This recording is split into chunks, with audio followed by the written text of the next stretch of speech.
Bienvenue au Raconteur, le balado du regroupement des auberges du cœur du Québec. Aujourd'hui, on va aborder la thématique des fins de séjour. Donc, pour en parler, j'ai avec moi Marilyn Caillé, directrice de la Maison Habitation à Drummondville, et Natacha Langlois-Girard, directrice du Centre Le Diapason à Mascouche. Merci, bienvenue. Merci, bonjour. Alors, gros sujet aujourd'hui. En fait, les fins de séjour qui se passent de façon différente, j'imagine. Puis, j'aimerais savoir avec vous, explorer un peu ces situations-là. Qu'est-ce qui arrive? C'est quoi les similitudes? C'est quoi les différences? Peut-être, d'entrée de jeu, parler de votre ressource. Vous êtes situé, j'ai dit les villes, mais la région, c'est qui vos groupes d'âge, là, les populations que vous recevez? Puis ensuite, on aborde ça de plein fouet. Nous, on est à Drummondville, centre du Québec, Mauricie, centre du Québec. Donc, on a beaucoup de jeunes dans ces régions-là, mais ça arrive de partout aussi. Puis, notre auberge, nous, c'est des adultes, des jeunes adultes de 18 à 30 ans qu'on accueille. Puis de ton côté, Natacha? Au Centre Le Diapason, on accueille des jeunes entre 14 et 18 ans.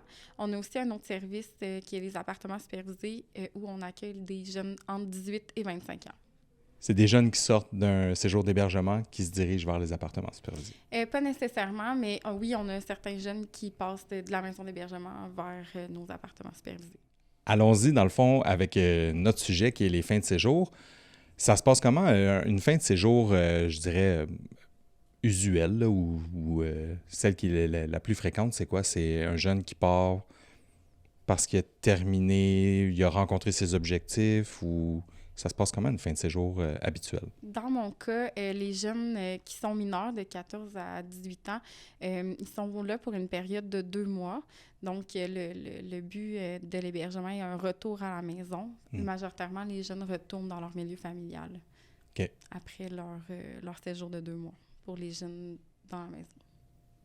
Nous, vu que c'est autonome, on leur permet de rester 6 mois à l'hébergement, mais la moyenne est 1 mois et demi que le jeune quitte par lui-même parce que ses démarches sont faites ou parce qu'il sort du centre jeunesse, puis il reste 1 semaine ou 2 pour faire qu'est-ce qu'il y a à faire au minimum, puis de voler ses propres ailes. Des fois, il y a des retours parce qu'il a pogné coupe de mur, puis il revient pour faire d'autres démarches avec des choses qu'il a appris dans la rue. Puis, on a toutes sortes, soit qui est départ volontaire, mais qu'on le planifie avec lui, soit dans nos appartements supervisés, on en a 6, ou que c'est vraiment un départ par lui-même pour aller dans son propre appartement ou chez un ami qui va l'héberger. Puis, soit aucune démarche à la maison. Il prend ça comme si c'était une maison de chambre qui coûte pas cher, puis accumuler des sous au lieu d'être dans l'autonomie là, pour vraiment faire son appartement puis ses démarches à lui. Donc, là, il y a 2 cas de figure parce que Natacha, à ta ressource, c'est des jeunes mineurs, puis Marilyn, toi, c'est des jeunes majeurs. Donc, déjà, la durée de séjour qui est différente.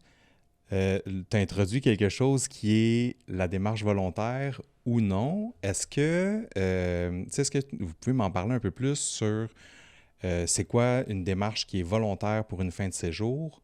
Puis une qui ne le serait pas. Donc, je comprends, il y en a qui viennent puis qui prennent plus le temps pour se relaxer ou se poser, mais qui ne sont pas vraiment en démarche. Exact. C'est ce qui provoque une fin de séjour, mais là, ça c'est pas volontaire. Non. OK.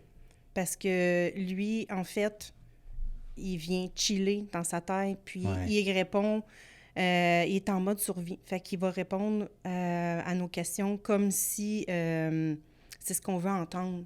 Il sait. Fait que pour avoir un toit, manger. Puis, il va durer ça une couple de semaines jusqu'à temps qu'on voit que tes démarches, ça fonctionne pas trop, puis on s'enligne pas comme qu'est-ce que tu avais dit, là. Puis c'est à force de le connaître, puis que les liens se fassent, que là, on voit que là, on met des contrats d'engagement pour dire, ben là, tu t'avais engagé à faire ça, puis on fait des démarches avec lui pour s'apercevoir par la suite que c'est pas du tout ça, là. Lui, il voulait juste étirer le temps, là. Donc là, c'est là qu'il tombe plus volontaire, là. On n'a comme pas le choix de faire une fin de séjour.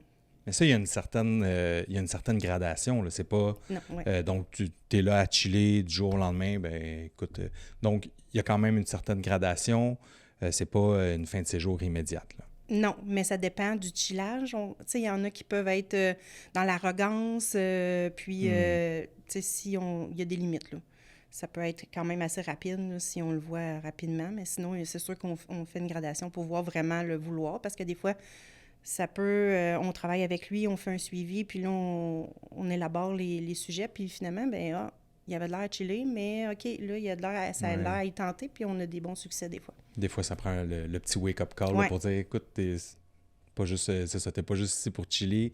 Il y a quand même des démarches où il faut que tu sois en action durant ton séjour. Exact.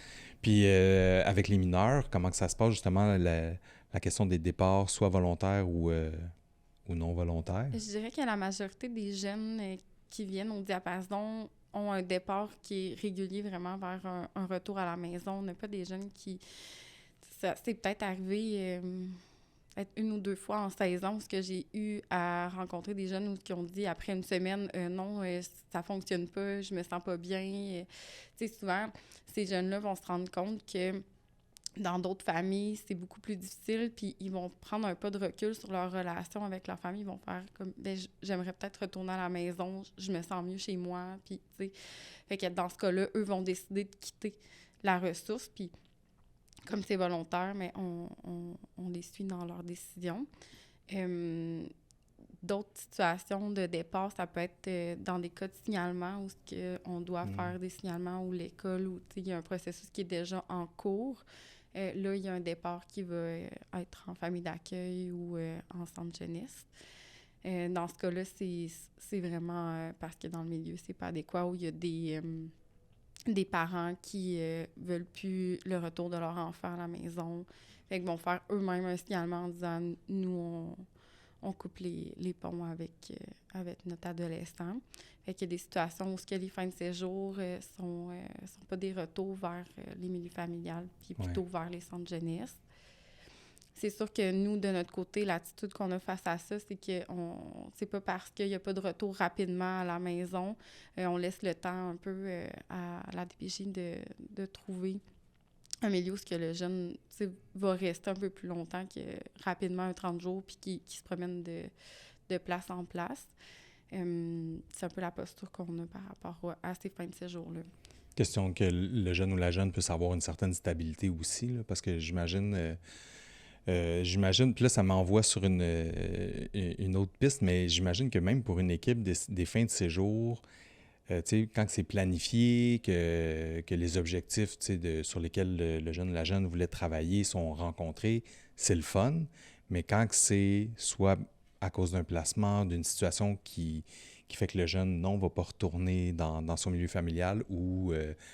je sais pas, tu sais, peut-être qu'un jeune, sa seule issue ou sa seule solution qu'il voit, c'est « mais je vais retourner tu sais, sur le divan chez des amis, la rue ». Ça fait quoi en termes d'impact ou c'est quoi, comment que l'équipe, comment vous, en fait, vous le vivez, comment vous prenez ça quand c'est un départ qui est soit non volontaire ou qu'on sait que la situation dans laquelle le jeune ou la jeune s'en va, ça va être une situation difficile? Oui. C'est sûr que c'est déchirant parce que des fois, on veut plus que lui. Puis on a des créations de liens. Fait qu'il faut faire notre rôle de dire, il faut le laisser aller parce que c'est son choix. En même temps qu'il s'est rendu là. Puis si c'est pas planifié, peut-être qu'il va revenir, puis qu'il a compris d'autres choses, puis qu'on va travailler d'autres choses avec lui par la suite. Mais c'est sûr que l'équipe, selon la création de liens qui s'est passée avec ce jeune-là, des fois, ça l'attriste les gens. Puis il y en a, tu sais, c'est sûr que c'est la majorité qui ont pas voté, mais on dit en réunion d'équipe, tu sais, on analyse là, la fin de séjour. Puis, tu sais, si la plupart, c'est oui, mais il y en avait que c'était non, tu sais, c'est sûr qu'ils vont poursuivre la cohérence d'équipe, mais que dans leur cœur, c'était eux autres, ils auraient fait un autre bout de chemin avec le jeune. Mais poursuivre l'équipe, on n'a comme pas le choix de s'enligner. C'est la même réponse, là, et le même résultat. Mais c'est ça, c'est mais plus... ça peut créer, dans le fond, comme... des débats. Je vais dire des tensions. Oui, des débats, merci. Ça peut créer certains débats Surtout si c'est pour est-ce que le séjour, on doit y mettre fin ou pas. Là, je comprends que c'est pas une décision de seulement un intervenant ou une intervenante. Là, c'est une décision qui est quand même ramenée en équipe. Mais ça peut créer... c'est ça, il peut y avoir des situations où est-ce que ça... C'est ça. Oui. Ça peut mettre un froid? C'est sûr que si l'intervenant qui est sur place puis qu'il a un manquement grave, le jeune, peut prendre la décision tout de suite de une fin de séjour. Parce que là, il a débordé vraiment une limite puis c'est grave. On ne prend pas le temps de est-ce que il agit. Mais dans le cas où ce qu'on peut attendre parce qu'il y a une accumulation de manquements puis on va se voir, il est averti, on va se voir à la réunion d'équipe puis on va s'en reparler, on va te reparler de ton cas par la suite. C'est là qu'on s'en parle. C'est là qu'il est le fun d'avoir les débats aussi parce que ça se fait de façon saine. Puis qu'on a la vision de tout le monde pour élaborer sur le sujet, puis qu'on n'a pas pensé des fois à « Ah oui, tu as raison », puis moi, j'avais pas eu cette information-là, puis qu'ensemble, on fait un consensus final, là, puis que la plupart du temps, on est satisfait de nos choix. Là. Les décisions qui sont prises en Oui, équipe. pour soutenir le jeune. Puis, tu sais, selon la fin de séjour, de l'accumulation de ce qu'il a fait, tu sais, des fois, là, on décide, OK, est-ce qu'on y laisse aujourd'hui 4 heures ou ça va aller dans une semaine pour qu'il ait le temps de se revirer de bord? Parce qu'il y a des fois aussi qu'on va dire, OK, on va te laisser une semaine, mais tu sais, tu as fait beaucoup de manquements par rapport à le manque de respect. Fait que tu sais, tu n'as aucun passe-droit là-dessus. Si tu manques un respect, ta semaine, elle s'élimine tout de suite, puis on va écourcer le temps. Fait que, tu sais, on y va aussi graduellement comme ça, là. Mais normalement, ça se termine bien. Puis de votre côté, quand c'est une fin de séjour qui mène, par exemple, à un placement, est-ce que, ou justement le jeune ou la jeune ne retourne pas dans sa famille, comment c'est perçu, tu sais, dans ton équipe ou même pour toi?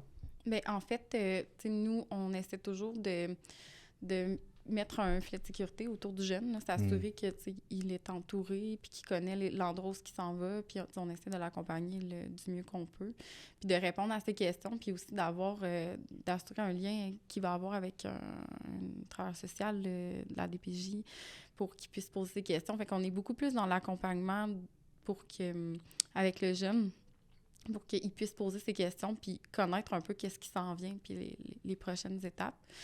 Pour ce qui est de nos jeunes qui sont aux appartements supervisés, qui sont adultes, qui sont là pour une période allant jusqu'à 3 ans, quand il arrive des cas ou des fins de séjour qu'on doit nous mettre fin au séjour dans les appartements supervisés, c'est sûr qu'on essaie toujours d'arriver avec des organismes pour les référer à d'autres endroits, mais nous, on est vraiment on amène le jeune à se questionner, est-ce que c'était la bonne étape dans ta vie? Est-ce que tu es rendu là? Est-ce que on pourrait regarder plutôt dans des maisons d'hébergement ou est-ce que tu vas avoir un peu plus de suivi? Parce que dans nos appartements supervisés, il n'y a pas d'intervenants qui sont 24 heures sur 24 là-bas. Mm-hmm. Fait que, tu sais, des fois, on a besoin d'un peu plus de soutien. Puis c'est de même qu'on l'apporte, que c'est pas une fin en soi, que c'est pas un échec, que c'est juste un besoin de soutien supplémentaire que nous, on peut pas offrir puis que la personne a besoin un peu plus. Fait qu'on y va dans ça. Puis on les suit aussi dans leurs désirs. Tu sais, ça se peut qu'un jeune, après 2 ans, dise « ben moi, je veux aller habiter en Abitibi avec mon père. » Puis OK, tu sais, qu'est-ce que tu vas faire là-bas? Fait qu'on essaie de les aider à créer leur projet. Puis ça leur appartient. C'est leur... c'est leur objectif, c'est leur vie, tu sais. Et on les accompagne puis on essaie vraiment de les entourer le mieux qu'on peut dans leur cheminement. Puis ce que je comprends, c'est que vous essayez, tu sais, en posant les questions puis en essayant de les amener à réfléchir, c'est qu'il y a une prévisibilité dans la suite des choses. Qu'ils choisissent, qu'ils aient un peu... parce que c'est leur choix. Tu sais, c'est de décider d'aller où est-ce qu'ils veulent aller habiter éventuellement, parce que, tu sais, quand ils sont dans les appartements, puis qu'ils sont pas, ils n'ont pas un manquement à leur engagement, bien, si leur projet, finalement, c'est pas d'aller habiter en appartement dans la région, mais d'aller ailleurs ou de partir en chambre ou en colocation avec son chum, puis que leur séjour n'est pas terminé, bien, c'est eux, là, c'est leur idée de leur vie qu'ils veulent. Fait que c'est vraiment de voir, est-ce qu'ils ont pensé à tous les aspects, est-ce qu'ils se sentent bien dans tous ces aspects-là, puis qu'est-ce qu'ils ont besoin pour solidifier leur rêve. Puis au niveau de l'équipe, parce que dans le fond, tu sais, moi, je me questionne aussi sur l'impact que ça peut avoir une fin de séjour auprès de l'équipe. Tu sais, quand on crée un lien, déjà, on accueille le jeune ou la jeune, on crée un lien. Parfois, ça peut aller, tu sais, chez vous, ça va jusqu'à 2 mois, jusqu'à 6 mois. Je veux dire, ces personnes-là, on fait partie de leur quotidien autant qu'elles font partie du nôtre. Donc, si une personne, un jeune ou une jeune qui part, est-ce que, tu sais, plus au niveau de l'équipe, tu sais, comment que c'est perçu ou comment que c'est vécu, en fait? Au niveau de l'équipe, ben, on s'y attend là, à ce qu'il y ait des fins de séjour. Puis nous, on a quand même un bon roulement. Là. C'est aux 2 mois que les jeunes rentrent, sortent. Puis on a 9 jeunes dans la maison. Il y a des jeunes qui ont plus d'impact aussi sur la ressource. Il y a des jeunes aussi qui reviennent à la ressource, qui viennent donner signe de vie, là, qu'on appelle, là, qui nous viennent nous donner des nouvelles, où ce qui en sont rendus. Puis on a des jeunes qui reviennent aussi, tu sais, de 14 à 18 ans. Là, c'est pas toujours un long fleuve tranquille. Fait que parfois, ils peuvent revenir faire des séjours entre 14 et 18. Puis nous, on évalue toujours, on leur demande tout le temps, mais comme, qu'est-ce que ça va t'apporter de revenir, tu sais? T'en es où? Est-ce que tu vois une différence avec comme la première fois, puis là, ta demande que tu veux faire? Qu'est-ce que nous, le diapason, peut t'apporter de plus qu'on a déjà fait? Fait qu'on essaie tout le temps de voir, tu sais, lui, pourquoi qu'il veut revenir? Qu'est-ce qu'il veut revenir chercher? Tu sais, il en est où dans sa vie? Puis, tu sais, souvent, ils sont pas à même endroit qu'ils étaient. Puis, ils ont cette réflexion-là de faire comme, tu sais, il y en a une dernièrement qui est revenue, elle était venue, elle avait 14 ans, puis là, elle a 17 ans, puis c'était pas du tout pour les mêmes choses. Puis elle est revenue en disant, mais je me sens fragile avec la situation que je vis actuellement, puis je sens pas que ma mère est assez solide pour me soutenir dans cette épreuve-là que je vis. Puis elle est venue 1 mois, puis après 1 mois, elle a fait comme, ben c'est quoi, je me sens prête à retourner chez moi. Puis, fait que on discute toujours avec le jeune à savoir, quel est ton besoin là. Fait qu'on n'est pas refermé à avoir un autre séjour avec les jeunes. Nous, au niveau de l'équipe, en fait, parfois, c'est des soulagements parce qu'il y a des mauvaises influences qui peuvent se faire entre les jeunes. Puis qu'on voit qu'il y en a un, ça allait bien. Puis dès l'arrivée de un, que là, il commence à aller moins bien. Les dynamiques qui s'installent ou qui changent. Puis il y en a qui sont plus drainants, côté énergie, plus demandants, plus à l'équipe. Fait que des fois, c'est des soulagements que le jeune a décidé de quitter parce qu'il brimait l'ambiance, puis des parcours à certains jeunes, puis il était beaucoup demandant à l'équipe. Fait que je dirais que des fois, c'est des soulagements pour l'équipe sur certains choix. Mais il y en a que des fois que c'est des charges d'émotions aussi.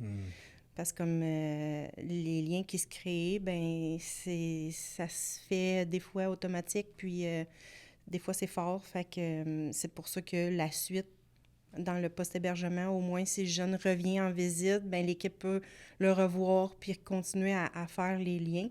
Mais c'est à peu près ça, les émotions, là, des hauts, des bas, des fois. Oui, j'imagine. Bien, parlons-en, parce que vous abordez justement le lien qui perdure, ou en fait le lien que vous maintenez avec les jeunes après une période d'hébergement. Tu as parlé de post-hébergement, qui est quand même bien organisé chez vous.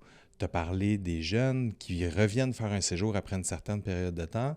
Je suis quand même curieux d'entendre un peu comment ça se prépare, ça. Comment les jeunes sont au courant qu'ils peuvent revenir ou qu'ils peuvent toujours compter sur vous. Tu sais, tu me parlais du post-hébergement. Comment que ça se passe? À une fin de séjour, est-ce que c'est là qu'on lui dit, ben, on va continuer à te suivre? Non, c'est ça. Dès son arrivée à l'hébergement, le jeune est déjà au courant qu'il y a un post-hébergement parce qu'ils sont déjà prêts sur le plancher à expliquer les services ensuite.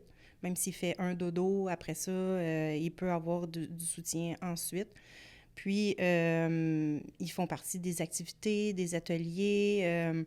dans son processus, s'il a besoin d'informations pour les appartements supervisés, ben ils vont déjà faire des processus avec eux autres pour s'informer pour la suite.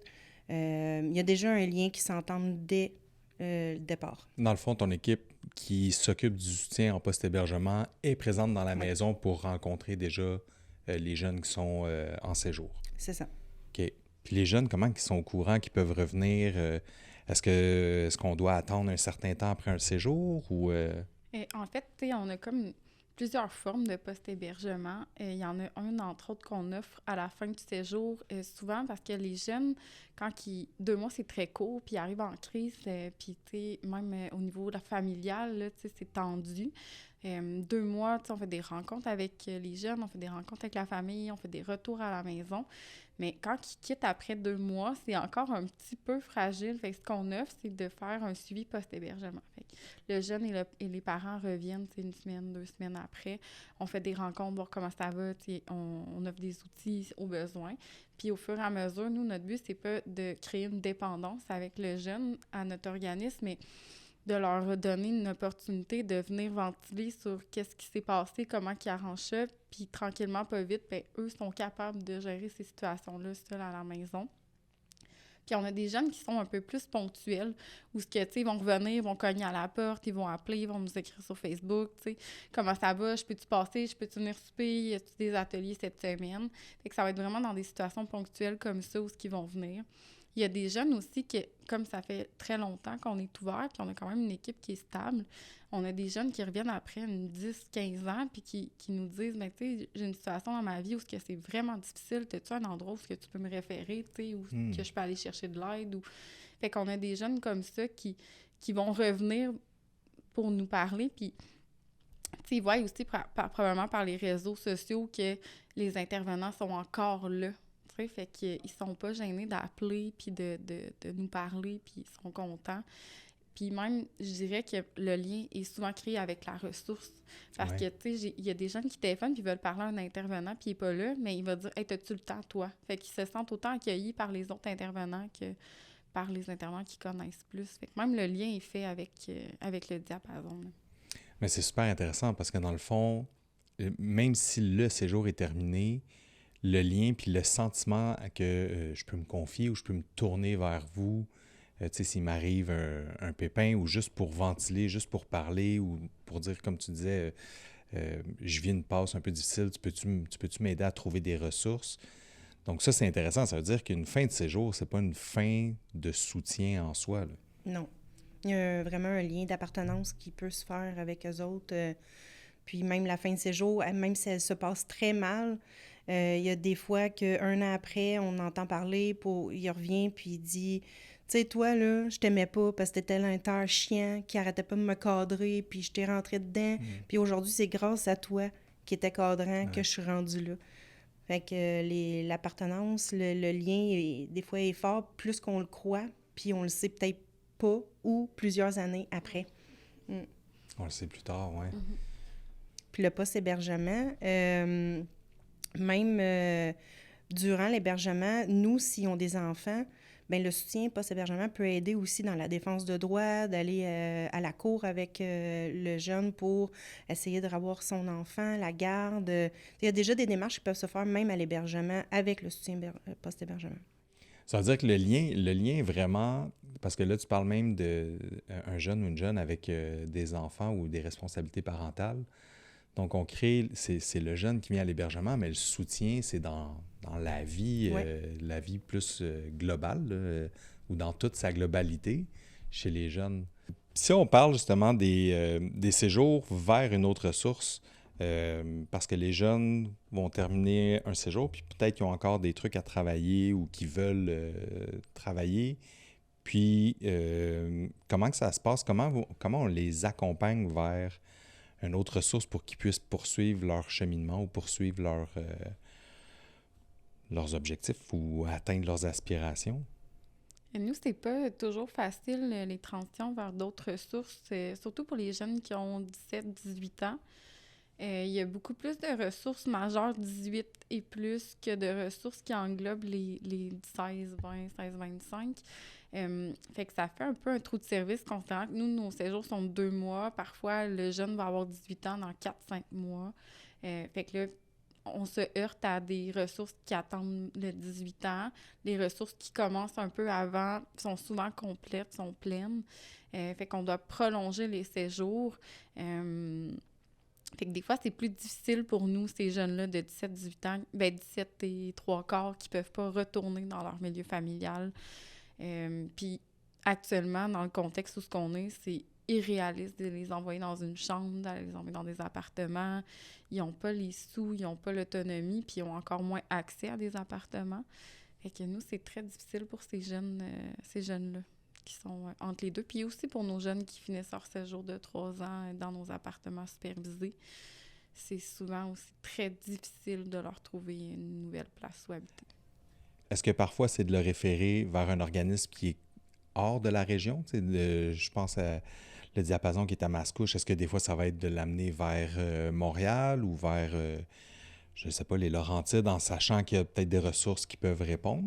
Oui, souvent, on doit les référer ailleurs, dans une autre région. Nous, on est à la Naudière, c'est quand même assez grand comme région, mais nos autres ressources ont 18 ans et plus.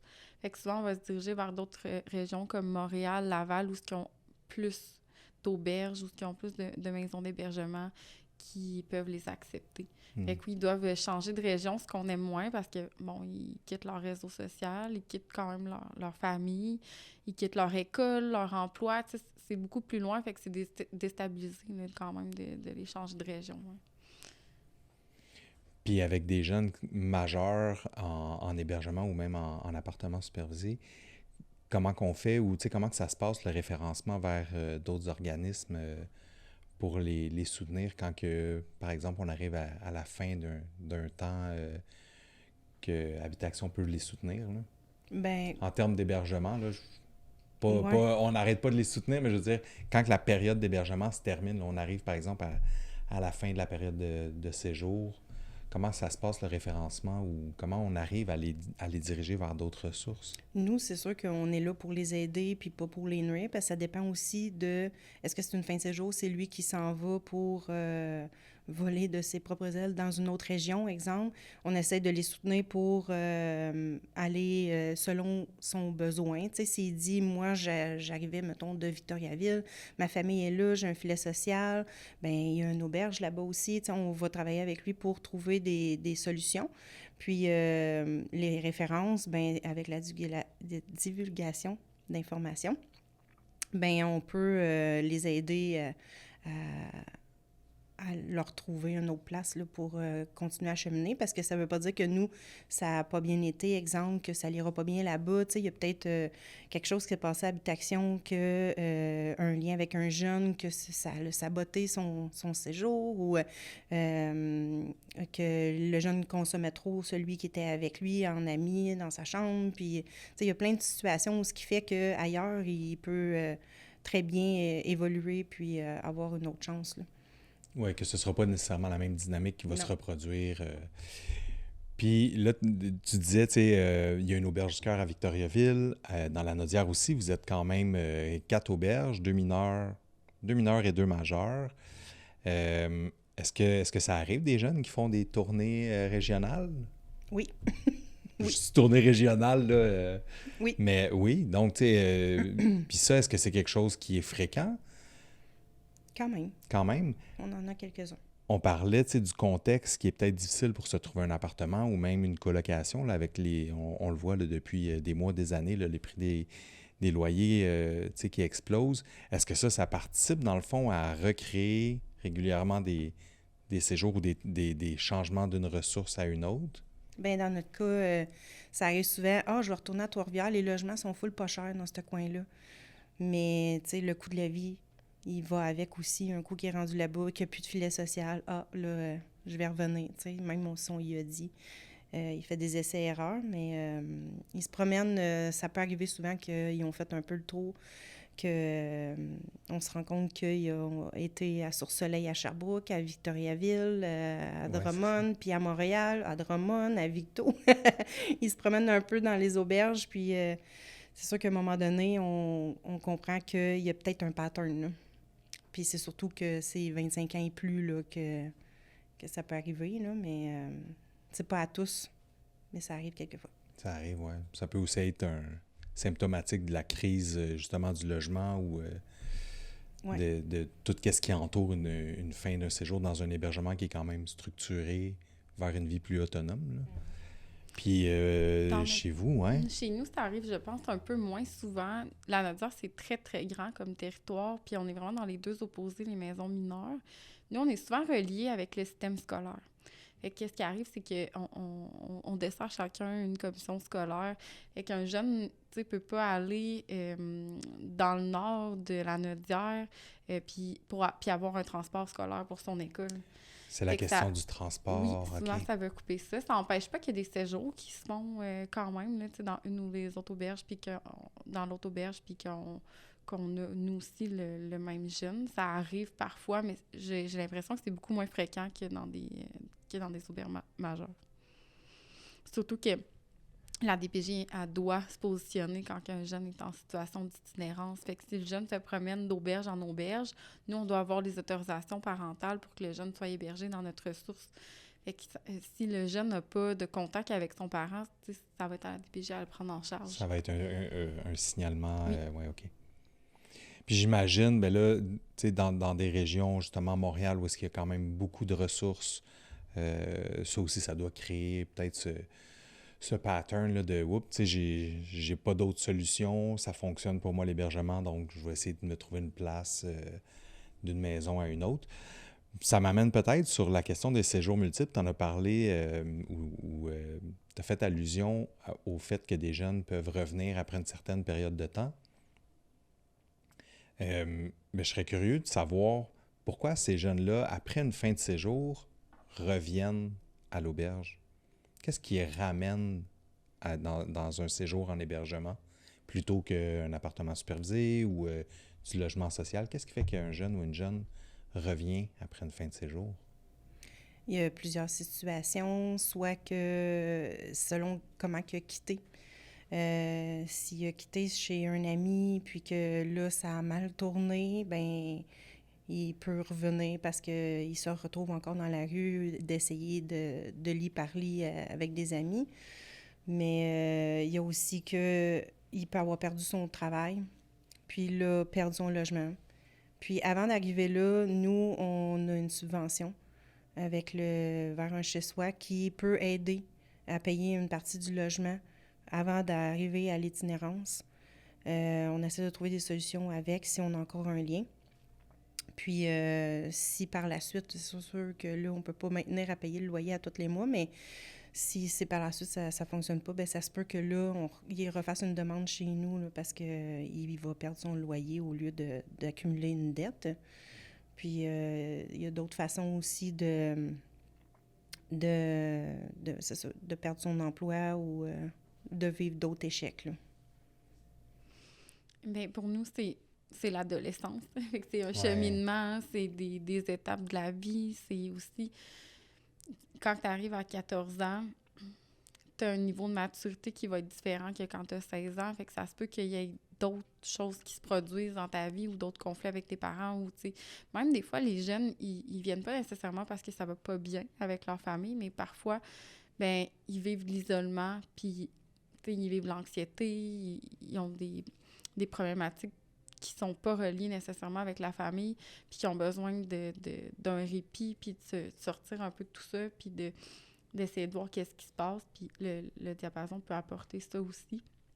Fait que c'est pas nécessairement la même problématique qui va revenir, puis le jeune n'est pas la même personne que quand il est à 14, 15, 16, tu sais. Tout le monde est en évolution. Oui, puis effectivement, c'est comme une période de la vie où ça change tellement rapidement que les enjeux peuvent aussi changer rapidement, puis le besoin de soutien. Tu sais, on a parlé de qu'est-ce que ça fait une fin de séjour pour les inters ou pour l'équipe. Je pense pas que je vous ai entendu sur comment que les jeunes vivent une fin de séjour, qu'elle soit planifiée. En fait, j'aimerais vous entendre sur comment les jeunes vivent une fin de séjour planifiée, puis comment les jeunes vivent une fin de séjour non planifiée? Parce que j'imagine qu'il y en a une qui est pas mal plus dure à prendre qu'une autre. Fait que je serais curieux de savoir, tu sais, c'est quoi, comment les jeunes anticipent ou voient une fin de séjour qui est planifiée? Dans notre cas, ça peut arriver que quand elle est planifiée, qu'elle est bien cédulée, c'est des belles réussites, c'est de la joie pour eux. Mais il y a d'autres fois que ils montrent que c'est joyeux, je m'en vais en appartement supervisé, mais qu'au moment de déménager, là, ça fonctionne plus. C'est trop stressant. Puis là, soit qu'il a déjà été dormir une nuit ou deux, ou pas du tout, puis qu'il nomme finalement, je suis pas rendu là. Fait qu'il veut continuer le séjour à l'hébergement, puis de progresser sur une autre étape avant d'arriver là. Ça, c'est des surprises pour nous qu'on s'en attendait pas, là. Puis ceux qui sont pas planifiés, ben il y en a qui c'est des beaux, puis il y en a qui c'est des moins belles. Parce que là, c'est certain que s'il y en a une que le jeune est en consommation, vu qu'on est en réduction des méfaits, puis que là, c'est une fin de séjour parce que là, tout ton stock est comme là, dans ta chambre. Puis, ben on va te laisser comme dégriser, puis on s'en reparle, mais il va y avoir une fin de séjour, tu sais. Mais là, ça peut péter. Fait que, tu sais, c'est sûr que l'on essaye de le laisser partir sécuritairement, là. Mais c'est ça, il y en a que ça peut être dans l'agressivité La colère, verbale, j'imagine, oui. hein, beaucoup, si c'est pas planifié. Oui. Puis surtout, c'est ça qu'on essaye, si on sent que ça peut aller vers là, bien que deux intervenants le fassent ensemble, puis que ça soit fait dans une place sécuritaire où ce qui peut se protéger. Mais on en voit de toutes les couleurs, là. Soit que ça finit bien, même si c'est planifié ou pas, puis l'inverse aussi. Ben, de notre côté, là, pour ce qui est des fins de séjour, typique, là, le jeune a un souper là, qui choisit qu'est-ce qu'on cuisine. Là. Il a son souper pour sa fin de séjour, fait qu'ils choisissent leur repas, puis ils choisissent leur repas. Les jeunes choisissent leur repas pour leur fin de séjour. Puis oui, ça nous arrive aussi là, d'avoir des fins de séjour qui sont un peu plus difficiles avec des jeunes qu'on doit mettre fin au séjour. Sûr que c'est une fin de séjour qui est non planifiée. Comment le jeune ou la jeune va le vivre? Comment elle l'exprime, mettons? Tu sais, c'est quoi que vous percevez de ces émotions ou de la façon que c'est vécu par ces jeunes-là? Bien, souvent, c'est un coup émotionnel. Et on essaie de discuter avec la personne pour lui expliquer, tu sais, t'es vraiment dans un contexte où tu es non volontaire, là, tu refuses les règlements, tu sais, l'engagement que tu as pris envers l'organisme, tu sais, c'est le respect des autres jeunes. On va expliquer qu'est-ce qui se passe, qui fait en sorte que, tu sais, on va te demander de quitter. On informe les parents pour qu'ils viennent chercher le jeune. Ça peut arriver que c'est dans des situations aussi où il y a eu des jeunes qui sont entrés en état de consommation très avancé, puis qu'on doit appeler les parents pour venir les chercher parce que on s'inquiète aussi pour ce qu'ils ont consommé, pour qu'il y ait une surveillance. C'est des jeunes mineurs qui ont besoin aussi d'être observés si on ne sait pas qu'est-ce qu'ils ont consommé dans la soirée. Fait que c'est sûr que c'est pas des situations qui sont faciles. Oui. Puis le fait que ce soit des mineurs, j'imagine justement que vous avez une préoccupation d'autant plus grande quand il arrive des cas, justement, que ce soit de la consommation ou de la violence aussi, j'imagine, là, soit vécue ou des jeunes qui ont des comportements très agressifs ou ça peut amener à ces fins de séjour-là. Oui. Une fois qu'on sait qu'un séjour va se terminer, que ce soit volontaire ou non, là, mais une fois que la décision est prise ou est annoncée, comment on bâtit un filet de sécurité ou comment on fait en sorte que ce jeune-là ou cette jeune-là soit pas laissée à elle-même après le séjour? C'est quoi les actions que vous posez pour s'assurer que ce jeune-là ait le maximum de sécurité à sa sortie? Bien, dans les démarches, tout de suite, si on annonce la fin de séjour, on lui nomme qu'on est là pour le soutenir. Ça dépend. S'il est vraiment fâché, ça se peut qu'il fasse les démarches par lui-même puis il veut rien savoir parce que là, il est dans « vous m'avez foutu dehors, fait que je vais pas... je veux pas de soutien de vous » puis ça arrête là, mais ça se peut qu'après, il revienne au poste hébergement quand même.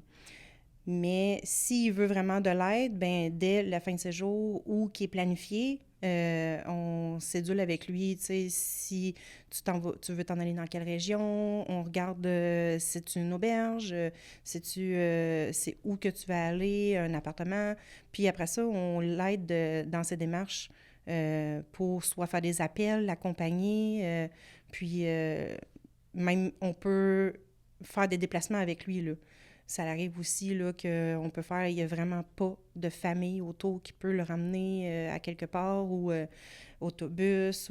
Puis nous, ça donne qu'on s'en va à tel voyage pour un jeune, c'est arrivé dernièrement, puis qu'il avait été accepté dans une auberge. On lui a fait un transport pour l'emmener dans l'autre auberge en même temps.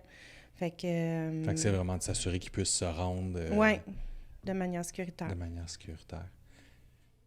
Nous aussi, là, quand on parle de filet de sécurité, c'est, par exemple, un jeune qui retourne chez lui, mais qu'on sent que c'est fragile puis qu'il pourrait se ramasser justement chez des amis encore une couple de mois avant de se rendre dans une auberge. On regarde avec lui où est-ce qu'il s'en va, tu sais. On fait des demandes, des fois au niveau du CLSC, pour qu'il y ait un travail social qui vienne accompagner les parents à la maison puis les jeunes.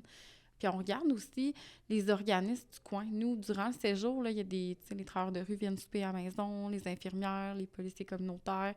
Fait qu'ils ont des liens un peu avec toutes les personnes de notre région. T'sais, comme ça, s'ils les croisent en rue puis qu'ils ont un besoin de quelque chose, ils vont savoir à qui s'adresser puis ils vont avoir des visages. Fait qu'il y a ça. Puis nous aussi, on accompagne là, les jeunes vers d'autres ressources. Des fois, ils sont un peu stressés d'aller dans un autre auberge. Fait qu'on dit, on appelle, puis on dit, on peut-tu venir avec le jeune? Puis souvent, ils sont ouverts, les autres auberges, à ça. Oui, pour qu'en fait, il y ait une espèce de... C'est pas juste « va là-bas », mais on va y aller ensemble. Oui. Pour le préparer ou pour l'accompagner, parce que c'est une étape... OK? Oui, c'est ça. Fait que on regarde avec lui vraiment qu'est-ce qui peut le soutenir dans ce qui s'en vient. Fait que... ça ressemble à ça aussi. Dans le post-hébergement, bien, souvent, ils vont revenir, là, des choses qu'ils n'ont pas pensé. Puis... Mm-hmm. J'imagine aussi que c'est de bien expliquer c'est quoi les services ou c'est quoi le Oui. soutien que vous offrez après. Tu sais, de pas juste dire « Hey, on est toujours là », mais on est là si, par exemple, s'il te manque de bouffe, viens, on a nos soupers des anciens ou... je ne sais pas si vous avez, je sais qu'il y a plusieurs auberges qui ont des services de moisson, d'aide alimentaire, cuisine collective. Donc, de dire, si c'est ça ton besoin, on est là. Si c'est de l'écoute, je ne sais pas, mais d'expliquer ou de bien dire c'est quoi le soutien que vous pouvez offrir. Oui. Nous aussi, comme Natacha nommait, on a des partenaires qui viennent durant nos repas, nos ateliers, pour faire des créations de liens avec les partenaires, pour les aider à avoir un soutien ensuite, puis qui ne sont pas laissés à eux-mêmes pour faire des appels dans le besoin si ils en ont besoin par la suite, là. Dans le fond, pour que les jeunes puissent déjà savoir un peu c'est qui ces personnes ou qui fait partie de cet écosystème-là là, qui peut les soutenir ou les aider dans leur parcours. Oui, exact. J'essaie de regrouper un peu dans ma tête, c'est comme notre conversation, là, parce qu'on a quand même couvert beaucoup de choses. Moi, j'aimerais ça qu'on finisse peut-être avec une petite anecdote, parce que c'est quand même un sujet... c'est quand même un sujet qui est sensible. Je pense qu'il y a des belles fins de séjour, comme on a dit. Là. Il y a des fins de séjour qui se passent bien, c'est des belles réussites. Il y a des fins de séjour où, peut-être que la réussite, on ne la voit pas maintenant, mais que plus tard, on a semé une graine, puis ça pousse plus tard. Les jeunes qui vont venir nous le redire, peut-être qu'il y a plein de jeunes aussi que vous ne le savez pas, mais que ça se passe super bien, puis que vous avez eu un impact positif. Mais mettons une petite anecdote de fin de séjour, là, à brûle pour point. Dans notre cas, on avait décidé de faire la fin de séjour en réunion d'équipe, mais on savait qu'il était un peu peut-être difficile à l'accepter. Donc, l'intervenante, elle demande un soutien d'un intervenant. L'intervenant, ça fait une semaine là, qu'il travaille à Habitation, puis il arrive du centre jeunesse. Fait que, il est comme un peu plus dans témoin, là, puis supporter l'intervenante qui fait la fin de séjour. Puis, en lui nommant des choses, l'intervenant, il nommait tout le temps ça va aller, mon homme. Puis il a fermé les poings, puis il a dit « Arrête de m'appeler mon homme. » Puis là, il a dit « Ah, parfait, mon homme. » Mais il s'en est pas rendu compte qu'il a redit mon homme. C'est son patois. Oui. Fait que il a resserré un petit peu plus les poings, mais ça a passé, puis... mais c'était un running gang après, là, quand il disait mon homme, Hey! C'est un mot à proscrire, Ouais. une expression à proscrire. Ouais. Ah oui, OK. Puis bienvenue à cet inter-là, après une semaine de participer à ça. OK. Les jeunes, ils vivent tellement des émotions, tu sais, puis de l'exprimer parfois aussi, c'est difficile. Tu sais, il y avait un jeune que dans la journée, je l'avais fait sauter, là, j'y avais tapé ses nerfs, mais je pense que j'étais la personne qui pouvait le faire sauter, puis il était bien content de cette journée-là, parce que je pense qu'il était tanné d'être dans notre hébergement. Puis il avait comme tellement pogné les nerfs après moi que je m'étais comme un peu retirée. Puis à la fin, quand il a quitté, parce qu'on lui a dit, tu sais, ça le fera pas, ben il m'avait pris dans ses bras puis il m'avait dit merci. Parce que... Oui, parce que j'avais dit, mon Dieu, t'es dans une mauvaise humeur aujourd'hui, c'est quoi que t'as? Puis tu vois, c'est quoi quelqu'un de mauvaise humeur? Puis là, ben, tu sais, ça l'avait starté, puis... mais il voulait juste, je pense, partir, puis il savait pas comment le dire. Fait qu'il m'avait pris dans ses bras, puis il m'avait remercié quand il est parti. Mais la même journée, là. Assez particulier. Ouais. Marilyn, Natacha, merci de ce temps passé ensemble. Ça fait plaisir. Yes. Alors, j'espère que ce 3e épisode du Raconteur vous a plu. Moi, je vous dis à la prochaine.